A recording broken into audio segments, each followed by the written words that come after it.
સમાચાર વિસ્તારથી જોઈએ. રાજ્યભરમાં મેઘરાજાએ અસાધારણ એવી ધમાકેદાર અને તોફાની બેટિંગ કરી હતી. સૌરાષ્ટ્રના જિલ્લાઓમાં વરસાદે મેઘતાંડવ સર્જી નાખ્યું હતું. રાજ્યમાં પૂરગ્રસ્ત વિસ્તારોમાં બચાવ કામગીરી માટે તંત્રએ ખડેપગે કરાયું છે. મુખ્યમંત્રી વિજય રૂપાણીએ નવી દિલ્હી એનડીઆરએફના વડા સાથે પરામર્શ કરતા ગુજરાતમાં રાહત કાર્ય માટે 6 વધારાની બોટ પૂરી પાડવામાં આવી છે. ઉપરાંત પૂનાથી 2 એનડીઆરએફની ટીમ અને 1 ગુજરાતની વધારાની ટીમ રાજ્યમાં મદદરૂપ થશે. તો આ તરફ હવામાન વિભાગે આગામી 48 કલાકમાં ભારે વરસાદની આગાહી કરી છે. જોઈએ એક રિપોર્ટ. રાજ્યભરમાં સાર્વત્રિક સારો એવો વરસાદ વરસી રહ્યો છે. કેટલીક જગ્યાએ મેઘમહેર છે તો કેટલીક જગ્યાએ મેઘકહેર જોવા મળી રહ્યો છે. સમગ્ર રાજ્યમાં બચાવ અને રાહત કાર્ય પૂરજોશમાં ચાલુ કરવામાં આવ્યું હતું. રાજ્યમાં અમરેલી, મોરબી, સુરેન્દ્રનગર, ભાવનગર, રાજકોટ અને જૂનાગઢમાં અતિભારે વરસાદ વરસ્યો છે. આ શહેરોમાં જળબંબાકારની પરિસ્થિતિ સર્જાઈ છે. નદીઓમાં ઘોડાપૂર આવ્યા છે. ત્યારે રાજ્યની સરકાર ખડેપગે રહીને બચાવ કામગીરી કરાવી રહી છે. હમણાં સુધીમાં જુદી જુદી જગ્યાએ પૂરમાં ફસાયેલા 200થી વધુ લોકોને રેસ્ક્યુ કરીને બચાવી લેવાયા છે. વહીવટીતંત્ર દ્વારા જૂનાગઢ, અમરેલી, સુરેન્દ્રનગર, રાજકોટ, મોરબી જેવા પૂરગ્રસ્ત વિસ્તારોમાંથી 6235 લોકોને સલામત જગ્યાએ ખસેડવામાં આવ્યા છે. મુખ્યમંત્રી વિજયભાઈ રૂપાણીએ સ્ટેટ ઇમરજન્સી ઓપરેશન સેન્ટરમાં જઈને રાજ્યમાં અતિવૃષ્ટિની સ્થિતિની સમીક્ષા કરી હતી તથા કંટ્રોલ રૂમની હોટલાઇન પરથી સુરેન્દ્રનગરના કંટ્રોલ રૂમમાં બેઠેલા અધિકારીઓ સાથે સીધી વાત કરી હતી. 48 કલાક જે આગાહી છે એના સંદર્ભમાં 24 કલાક 24/7 કંટ્રોલ રૂમ દિવસ રાત કામ કરે છે. કલેક્ટરો અને અધિકારીઓ પણ સતત સતર્ક છે. એટલે આ વરસાદની સ્થિતિ છે. અત્યાર સુધીમાં લગભગ 52% મોસમનો વરસાદ પડી ગયો છે. મોરબી પંથકમાં ગઈકાલે રાતથી શરૂ થયેલા ભારે વરસાદને કારણે આભ ફાટવાની સ્થિતિ સર્જાઈ હતી. ચોટીલા પંથકમાં 10 થી 12 ઇંચ જેટલો વરસાદ ખાબકતા મચ્છુ 1 ડેમ 7 ફૂટે ઓવરફ્લો થઈ રહ્યો છે.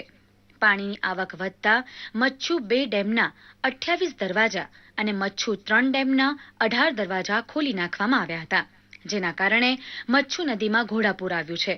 કલેક્ટરને આદેશ બાદ સલામતીના પગલે મોરબી માળિયા બાયપાસ રોડ ઉપર આવેલા પુલને બંધ કરી દેવાયો છે. આ અંગે અગાઉથી જાણકારી થતા 2600 જેટલા વ્યક્તિઓને સલામત રીતે પાણી આવે પહેલા એમને સલામત જગ્યાએ એમને પહોંચાડી દેવામાં આવેલા હતા. તેમ છતાં 25 જેટલા લોકો જે ફસાયેલા હતા વાંકાનેર તાલુકામાં એમને એસડીઆરએફની ટીમ અને મોરબી ફાયર બ્રિગેડની ટીમ દ્વારા બચાવી લેવામાં આવ્યા હતા. અમરેલી જિલ્લામાં ખાબકેલા અતિભારે વરસાદને પગલે કોરિયા ચાડ ગામના 50 જેટલા મકાનોમાં પાણી ઘૂસી ગયા હતા.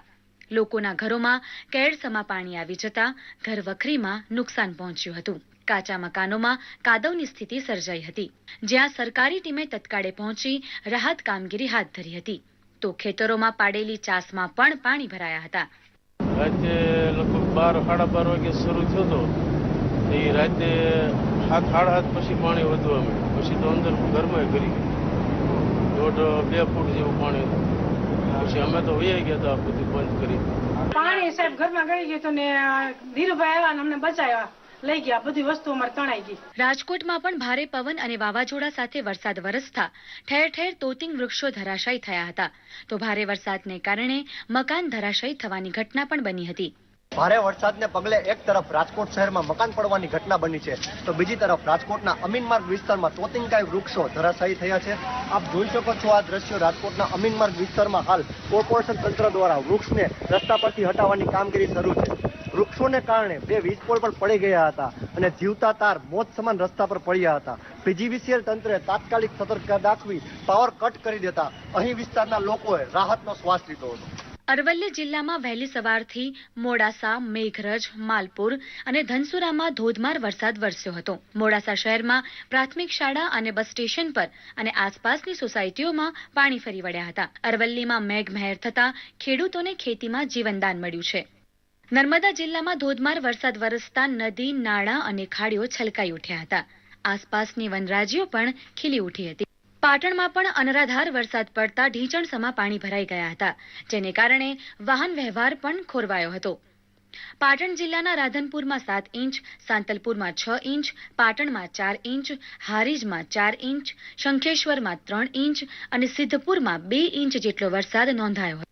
છોટાઉદેપુર જિલ્લામાં પણ મેઘાવી માહોલ વચ્ચે ઓરસંગ 2 કાંઠે વહેતી થઈ છે. ઓરસંગ કિનારે આવેલા વાઘસ્થળ ડુંગર અને નદીના સમન્વયનો આહલાદક નજારો સર્જાયો હતો. જિલ્લાના જળાશયોમાં પાણીના સ્તર ઊંચા આવતા સુખી અને રામી ડેમના જળસ્તરમાં પણ વધારો નોંધાયો હતો. રાજ્યભરમાં મેઘતાંડવને કારણે નદીઓ ગાંડીતુર બની હતી. ઠેર ઠેર જળબંબાકારની પરિસ્થિતિ સર્જાતા માર્ગ અને રેલવે વ્યવહારને અસર થઈ હતી.